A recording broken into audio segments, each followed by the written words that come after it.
નાની બોરુ ગામે શ્રીમદ ભાગવત સપ્તાહ સાથે વ્યાપક વૃક્ષારોપણ અભિયાન સંકલ્પ. જે તને જ્ઞાનોપદેશ કર્યો, હવે તું તારા જીવનમાં ચરિતાર્થ કરજે. મને પણ જવાનો સમય થઈ ગયો છે.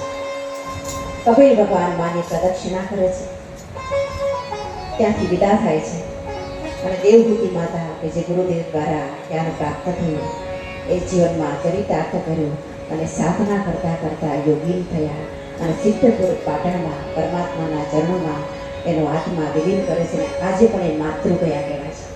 કેવો આવશે એક ચિંતાજનક છે. અત્યારે 11 વાગ્યાનો સમય હોવા છતાં આટલો બાળબડતો તાપ હોય કે આપણે એમાં જીવી ન શકીએ, રહી ન શકીએ. તો જો વૃક્ષોનું જતન નહીં કરીએ, પર્યાવરણનું જતન નહીં કરીએ તો આગળનો સમય એ બહુ જ કષ્ટદાયી બનશે એવું આપણને દેખાય. તો બને એટલું આપણે વૃક્ષોનું જતન કરીએ, પર્યાવરણનું રક્ષણ કરીએ. અને આ કથાઓમાં આ પણ ભગવાને આ જ કર્યું છે. ભગવાન કૃષ્ણચંદ્રજી જ્યારે 10મા સ્કંદમાં કથા આવશે કે આ રાક્ષસને માર્યો અને પેલા તૃણાવર્તને માર્યો અને ગોવર્ધન લીલા કરીને, એ બધું શું છે? પર્યાવરણની રક્ષણ જ છે.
આપણી કથા અને પ્રકૃતિ લઈ જશે જોરદાર તાળીઓથી વધારે.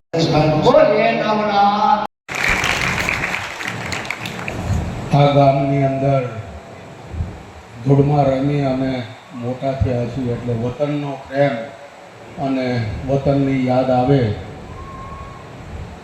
મારા વડીલ મોટાભાઈએ સંકલ્પ કર્યો કે આપણે ભાગવત સપ્તાહનું આયોજન કરવું છે અને એ આયોજન એમને પરામસવરા ગામના વડીલો આગેવાનો સાથે કરી.